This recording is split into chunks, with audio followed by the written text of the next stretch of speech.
A'udzubillahi minasyaitonirrajim. Bismillahirrahmanirrahim. Alhamdulillahirabbil alamin. Allahumma shalli wa sallim wa barik ala sayyidina Muhammadin wa ala alihi wa ashabihi ajma'in. Rabbi shrah sadri wa yassir li amri wa hlul 'uqdatam min lisani yafqahu qawli. Rabbi zidni ilma warzuqna fahma wa alhiqna bis shalihin amin ya rabbal alamin. Alhamdulillah. Pada kesempatan hari ini untuk membahas pertama kali tentang seminar proposal tesis ya. Yang dibahas untuk pertama kali itu biasanya adalah mencari aspirasi dan memilih topik, judul penelitian, bagaimana cara memulainya dan apa yang harus dilakukan sampai pada akhirnya sesuai dengan karakter hukum keluarga Islam ya.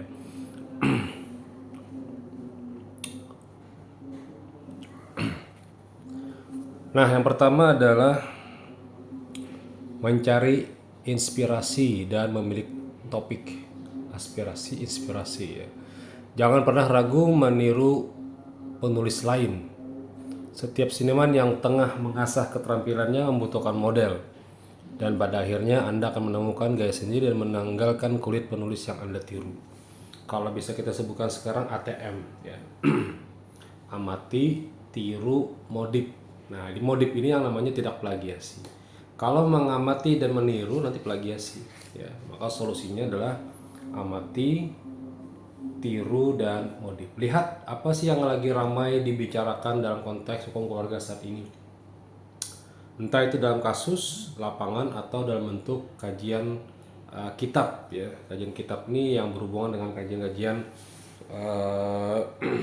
tekstual saja. Misalnya ada dulu beberapa bimbingan kita yang membahas tentang kitabun nikah ya. Kitabun nikah itu dibahas gitu, karakter pemikiran Syekh Al-Banjari terhadap konsep pernikahan usia dini misalnya, atau pernikahan bawah tangan, atau konsep intinya konsep aja gitu ya, hanya pemahaman dari satu subtema gitu. Cuman karakter kajian atau pemahaman yang setelah di naskah atau kitab itu lebih detail dibanding kajian yang sifatnya lapangan, karena memerlukan referensi yang sangat banyak dan juga pada faktanya harus terbarukan referensinya. Jangan sampai orang sudah membahas kita membahas lagi gitu ya. Nah, itu berarti kita mengulang-alik mengulang saja materi yang sudah pernah dibahas gitu ya. Nah, apa yang harus dilakukan dalam pemilihan topik dan judul penelitian?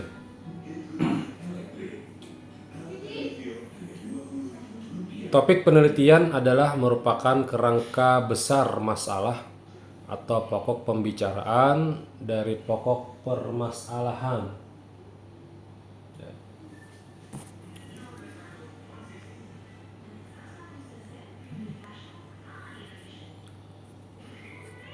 Topik yang baik akan melahirkan masalah yang baik juga.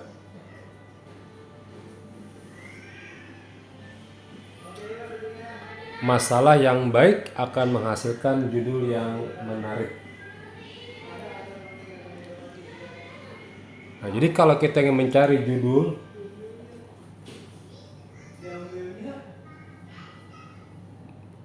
merupakan kerangka besar ya. Jadi perlu ada yang namanya topik penelitian yang memang harus dicari gitu ya. Jadi tidak boleh kita memunculkan topik yang dianggap tidak menarik ya, atau masih ketinggalan gitu ya. Sudah sangat lama masalah nikah siri terus sampai sekarang tidak pernah berhenti nikah siri, atau bawah tangan terus, itu udah ketinggalan lama dibahas orang gitu ya. Nah, mungkin yang lama sekarang itu adalah nikah siri yang diupacarakan gitu ya, ada peresmiannya, atau nikah siri yang ada walimahnya, itu unik gitu ya, itu baru gitu ya. Jadi nikah siri dia, tapi dia diajak, ada acaranya, ada undangan masyarakat juga. Nah, itu kenapa jadi seperti itu? Nah, itu bisa juga menjadi bentuk topik ya dalam penelitian judul ya. Nah, topik yang baik akan melahirkan masalah yang baik juga. Jadi kalau topiknya itu jelas ya, materinya jelas, maka hasilnya juga akan baik gitu ya. Kalau masalahnya masih nikah siri tapi penelitiannya, maka bisa jadi pada akhirnya topik yang dilahirkan juga udah pernah dibahas orang nih. Nah, pasti kayak gitu ngomongnya. oh ini sudah ada yang membahas orang. Makanya Google Scholar yang konteksnya Google secara mencari referensi online itu sudah banyak membahas materi apa saja. Tinggal masukkan saja kata kuncinya nikah siri. Ada berapa puluh ribu orang sudah membahas nikah siri. Oh berarti sudah dianggap up to date gitu ya. Sudah sering sekali orang membahas materi ini gitu. Nah maka carilah materi yang memang pada faktanya itu terbarukan gitu ya. Terbarukan itu artinya semakin sedikit orang meneliti, semakin sedikit orang membahas, maka itu bagus sekali ya. Nah maka yang dicari adalah topik masalah, nih topik masalah, kemudian ada juga judulnya, ya judul ini penting. Kenapa? Karena judul ini memunculkan hasil dari masalah yang kita akan angkat. Jangan sampai judulnya A, masalahnya bukan A. Enggak. Makanya kalau orang artikel nulis ya, karena saya juga editor dan reviewer artikel, lihat judulnya saja sudah tidak menarik, udah langsung dicoret atau ditolak jurnalnya ya. Atau jurnalnya sudah tidak ada yang apa ya, dianggap tidak menarik lagi ya, maka bisa jadi itu juga akan ditinggalkan oleh para peneliti lainnya ya. Nah itu berhubungan dengan judulnya ya. Jadi kawan-kawan sila perhatikan Google Scholar untuk mencari judul apa yang menarik yang belum dibahas orang lain, cari terus sampai ketemu sumbernya ya. Semakin banyak kawan-kawan mencari karakter-karakter judul, semakin sedikit orang yang membahas, maka itu lebih baik ya. Tapi kalau yang membahas sampai ribuan bahkan jutaan yang membahas, tidak usah lah, tinggalkan saja ya. Coba cari yang para penelitinya itu sekitar 100 orang saja yang baru meneliti jurnal ini, bahkan baru tahun 2023 saja yang baru membahas. Nah itu silahkan ya.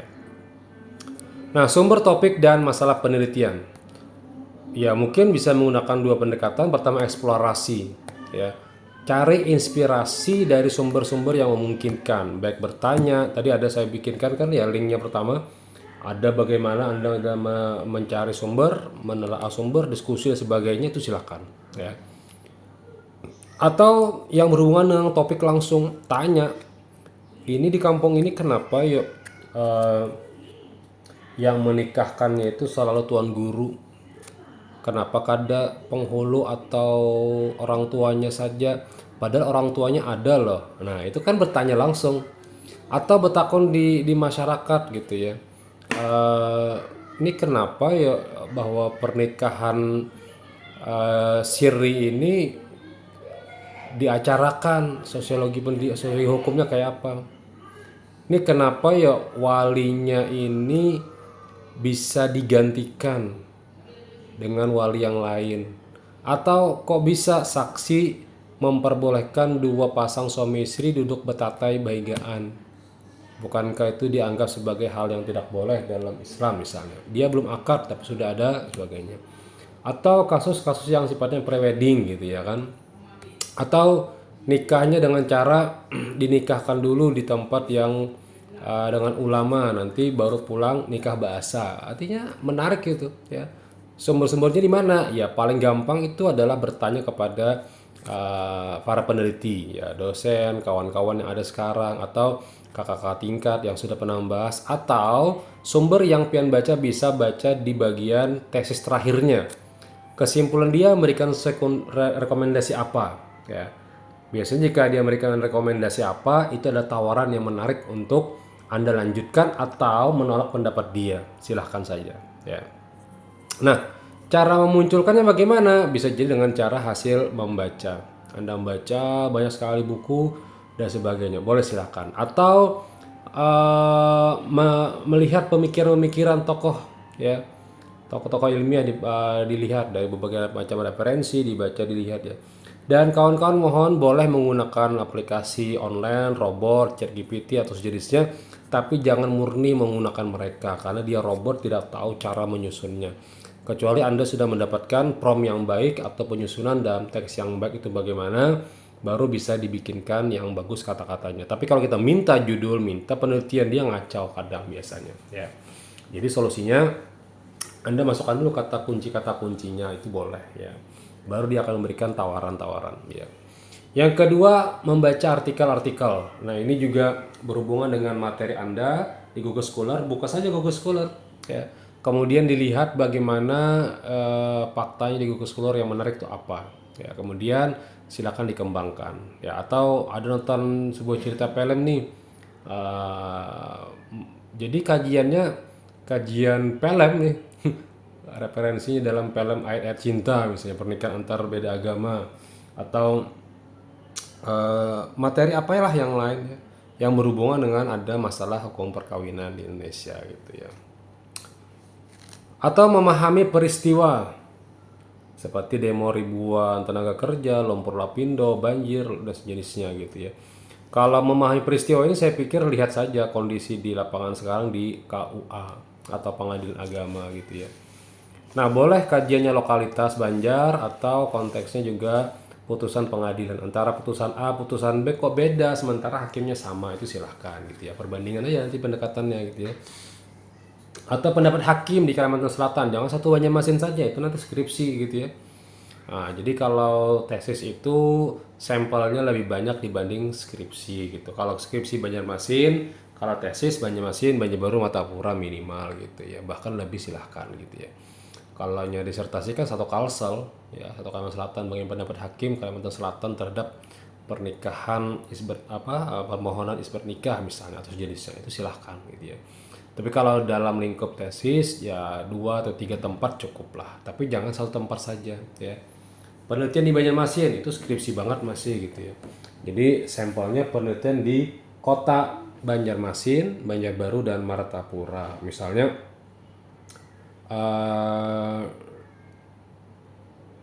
mandi-mandi dalam kewajiban pernikahan gitu. Jadi menurut mereka mandi-mandi itu wajib gitu, bukan bagian daripada adat lagi tapi wajib sudah. Nah, jika wajib bagaimana? Nah, itu juga menjadi gambar nantinya ya, bahwa memahami peristiwa itu bisa jadi sebuah penelitian gitu ya. Teman juga bisa menjadikan referensi Anda. Tinggal tanya perilaku teman, riwayat hidup teman, kebiasaan makan, sebagainya. Itu dilihat saja. Ya. Nah, kalau referensi di bagian hukum keluarga ini paling gampang itu adalah di Google Scholar gitu ya. Paling gampang lihat sana. Semua yang sudah update baik skripsi atau tesis atau yang lainnya, artikel jurnal, semua di sana ada. Baik bahasa Indonesia, bahasa Inggris, semuanya lengkap di sana. Tinggal kita lihat ya. Kita lihat mana yang menarik saat ini dan yang belum dibahas orang lain. Jadi hati-hati, jangan asal bikin judul tiba-tiba sudah pernah dibahas orang lain gitu ya. Seni berkunjung ke suatu tempat dan ibadahnya, ini paling sering yang kita harus lakukan dalam minta dengan Allah Subhanahu wa taala untuk mempermudah mencari judul atau penelitian apa yang harus saya lakukan. Istikharah lah ya. Jadi salat istikharah, kalau memang judulnya bagus lanjutkan, bilanya tidak berarti harus diganti ya. Gitu aja. Saya sih lebih senang dengan pendekatan istikharah, mencari judul penelitian itu bagus gitu ya. Nah, judul penelitian merupakan penjabaran dari topik atau yang dimaksudkan untuk memperjelas dan mempertajam ruang lingkup dan bidang telah topik penelitian. Jadi, judul itu jangan terlalu panjang, jangan juga terlalu pendek gitu ya. Maksimal itu biasanya, maksimal ya kalau dalam bahasa Indonesia 15 kata. Kalau dalam bahasa Inggris biasanya 10 kata. Itu maksimal banget. Kalau bisa sih jangan sampai 15 kata gitu. Ya. Kalau lebih daripada 15 kata, Anda aja lupa, kadang sudah selesai tesis atau skripsi aja lupa gitu ya. Kenapa? Karena saking panjangnya judul skripsi, lupa apa isi judulnya kemarin gitu ya. Gara-gara apa? Ya kepanjangan ya. Judul sampai 3 baris, 4 baris kepanjangan, sampai ya lupa gitu. Ya, maka carilah judul yang relevan, yang sifatnya simpel saja, Anda ingat, tapi jelas materinya gitu ya. Maksimal 15 kata, tapi kalau bagusnya sih jangan sampai 15 kata di bawah itu ya. Singkat, jelas, logis, kemudian tampak ruang lingkup dan metode pembahasannya, tampak ruang lingkup objek penelitiannya jika memang ada arti kasus, sampel, bagaimannya. Ya. Jadi judul yang baik itu bagaimana? Ya tadi singkat ya. Konsep pernikahan dini menurut Syekh Asad Al-Banjari dalam Kitabun Nikah, udah simpel banget gitu ya. Atau dalil konsep Alawiyin dalam pernikahan Habib dan Syarifah dalam kitab apa gitu ya. Ada kan kitabnya referensi dari Alawiyin itu apa sih, jadi referensi itu harus gitu ya. Sementara di negara lain misalnya ada beda pendapat, misalnya Habib dengan Habib, kemudian Habib dengan Syarifah itu beda-beda pendapat gitu ya. Yang Habib dengan orang biasa nikah bagaimana statusnya, yang Syarifah dengan yang bukan orang dari Habaib apakah boleh, bagaimana statusnya, itu beda-beda pendapat masing-masing negara ya. Walau alam bagaimana faktanya itu bisa diteliti gitu, baik itu dari kitabnya atau sumber langsungnya gitu ya. Sumber langsungnya itu misalnya dari Rabita Alawiyah, ditanya tuh Rabita Alawiyah bagaimana pandangan Rabita Alawiyah terhadap pernikahan antara Syarifah dengan bukan habaib gitu ya, dalam konteks masih dianggap dia bagian daripada habaib gitu, meskipun dia bukan habib suaminya. Itu bagaimana pendapat dari Rabita Alawiyah, itu silakan, itu penelitian namanya ya. Atau pernikahan antar suku, nah, itu bagaimana tuh suku Banjar dengan suku Jawa misalnya menikah. Nah, apakah ada terjadi permasalahan? Kalau tidak ada ya jangan diteliti ya. Kalau tidak ada jangan diteliti. Ini salah satu contoh saja, topiknya apa sih dulu gitu ya. Mengenai pengembangan industri pedesaan melalui koperasi dan usaha kecil. Topiknya harus ada juga dulu ya.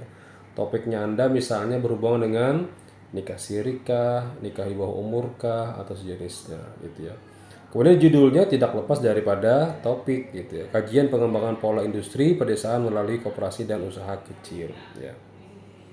Nah, pertimbangan dalam pemilihan topik dan masalah yang jelas, jangan sampai penelitian itu tidak bisa Anda selesaikan ya. Kualitas yang baik itu ada jika Anda menemukan nilai yang tinggi atau masalah yang sedang dihadapi masyarakat, atau konteksnya itu referensi teoritisnya sangat jelas. Jangan sampai mengulang penelitian sebelumnya. Artinya sudah pernah dibahas orang lain, diulang lagi penelitian itu, jangan ya. Jadi nanti tugas kawan-kawan nextnya minggu depan adalah sudah ada judul dan referensi abstraknya, minimal abstrak dulu ya, rencananya apa, topiknya apa gitu ya. Makanya tadi susunannya nanti bikin ini judul penelitian, kemudian topiknya apa, judulnya apa, kemudian setelah itu Anda tambah lagi setelah judul itu adalah tujuan penelitian atau rumusan penelitian, kemudian hipotesa awal. Hipotesa itu artinya apa sih yang akan dicapai nanti gitu ya, rencananya apa yang akan dicapai nanti. Nah itu silahkan Anda selesaikan, karena targetnya selesai seminar proposal ini adalah sudah jadi satu proposal tesis ya. Jadi setiap minggu akan dibahas sekitar 2 proposal atau 3 proposal ya. Jadi hitung aja tuh dari paling atas, absen paling atas, nanti siap-siap dulu untuk menyiapkan proposalnya. Nanti di masa dengan Ibu Gusti Muziana juga akan sama, melanjutkan dari yang sudah dan sebelumnya gitu ya. Apakah kita akan mempelajari MedPen-nya? Saya pikir tidak lagi, tapi kita akan bisa bahas MedPen-nya kenapa jadi menggunakan seperti itu ya. Dan pada akhirnya kawan-kawan harus selesai ya, proposalnya sudah selesai di semester ini gitu ya. Kemudian suatu masalah dapat dikonseptualisasikan jika terjawab masalah tersebut memiliki batasan yang jelas, dapat dihipotesiskan, memiliki sumber data yang jelas, masalah itu dapat diukur dan dapat didesain ya. Masalah benar-benar sesuai dengan minat, jadi jangan sampai meneliti yang memang Anda tidak suka. Saya tidak suka bertemu dengan hakim, jangan diteliti tentang peradilan. Saya tidak suka lapangan, jangan kaji lapangan. Saya ingin kajian kitab saja, silakan cari kitab yang memang dianggap menarik untuk dijadikan sebagai sumber penelitian yang memang update sampai sekarang. Tapi kalau masih kitab-kitab babul nikah versi kitab klasik, ya itu sudah dibaca orang semua gitu ya. Ya mungkin yang agak sedikit unik itu kitab-kitab yang berhubungan dengan konsep, misalnya nikah mut'ah dalam kitab apa, itu kan masih sampai sekarang gitu ya. Nikah kontrak dalam kitab apa gitu, bagus gitu. Atau nikah diri sendiri bagi perempuan, nah itu kayak apa tuh menurut pendapat, adakah dalilnya kitabnya? Nah itu silahkan diteliti, itu unik tuh, perempuan menikahkan dirinya sendiri dalam suatu pernikahan gitu ya. Roadmapnya ini tadi yang saya bilang, kawan-kawan silakan buat roadmap masalah penelitian ya. Pertama, kawan-kawan membuat fenomena lapangan, apa yang Anda sedang lakukan di lapangan. Kemudian riset gap-nya apa, beda antara teori dan lapangan itu apa, teorinya apa. Kalau tidak ada ketentuan itu ya udah langsung judul aja dulu, yang penting ada judulnya. Kemudian nanti sambil jalan akan memunculkan latar belakang masalah, rumusan masalah penelitian, dan rumusan pertanyaan penelitian. Ini harus jelas ini.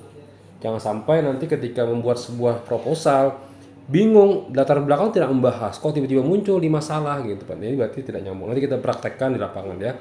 Nah, ini hanya sekedar teori dulu. Ya. Contohnya, latar belakang fenomena bisnis di tahun 2002. Misalnya fenomena nikah siri di tahun 2023 sampai 2024 meningkat tinggi. 2020 sampai 2001 standar, 2019, 2018, 19 bahkan tidak ada nikah siri. Mungkin hitungannya sampai 1 sampai 3 saja. Tapi kalau di 2003 sampai 20-an nikah siri terjadi. Oh, berarti rame nih latar belakangnya. Nah, maka menurut riset gapnya apa? Bahwa terjadi ketimpangan antara 2018 sampai 2023 meningkat tajam gara-gara dianggap bahwa penelitian atau pernikahan itu apa ya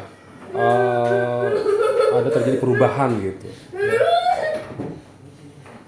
Kemudian teori gapnya ada teori yang dimunculkan dalam penelitian tadi, misalnya tentang pernikahan kah, apa sebagainya. Tapi ini nanti kita praktekkan. Yang penting kawan-kawan dulu membuat sebuah rancangan tadi judul, kemudian tujuan penelitian, ada kemudian habis tujuan ada rumusan tadi ya, rumusan, kemudian apa hipotesanya yang akan dicapai apa dulu gitu ya.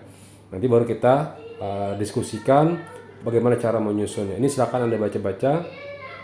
Boleh seperti ini, bikin pertanyaan-pertanyaan dalam bentuk rumusan juga boleh ya. Jadi masalah itu dimunculkan karena ada pertanyaan-pertanyaan di Anda sendiri buat gitu ya. Misalnya, mengapa terjadi penurunan penjualan? Nah, itu boleh. Mengapa terjadi pernikahan siri? Mengapa di sini banyak sekali nikah siri? Kenapa? Itu semua pertanyaan akan dimunculkan dalam bentuk rumusan masalah. Dan pada akhirnya kawan-kawan nanti akan saya bimbing atau akan saya bantu untuk menyusun proposal yang baik dan benar itu seperti apa. Di antaranya adalah nanti membuat latar belakang dari pertanyaan-pertanyaan. Nah, jadi nanti kita praktekkan membuat sekitar 15 pertanyaan dari judul yang ditawarkan. Nah, 15 pertanyaan itu akan menjadi sebuah latar belakang masalah nantinya. Ya, nanti kita akan sudah saya bikinkan template-nya, tinggal kawan-kawan tanya pertanyaan ini jawabannya apa, maka akan menjadi sebuah latar belakang yang baik dan benar, gitu ya. Demikian cukup materi kita pada hari ini. Tidak sepenuhnya nanti kita ulang lagi ini ya. Kenapa saya tidak bahas sepenuhnya? Karena kita satu per satu pengantar, yang kedua masih mengulang dulu sedikit metode penelitian kemarin gitu ya. Nah, jadi ada pertanyaan apa, siapa, di mana nanti juga akan kita bahas lagi, dan pada akhirnya kerangka konsep akan menunjukkan sebuah judul yang baik dan benar. Jadi kita sampai sini saja dulu nanti ya, supaya jangan kawan-kawan terlalu berat dalam mata kuliah seminar proposal ini. Yang jelas proposalnya sambil jalan dibikin gitu ya. Demikian, subhanakallahumma wa bihamdika asyhadu an la ilaha illa anta wa astaghfiruka wa atubu ilaik.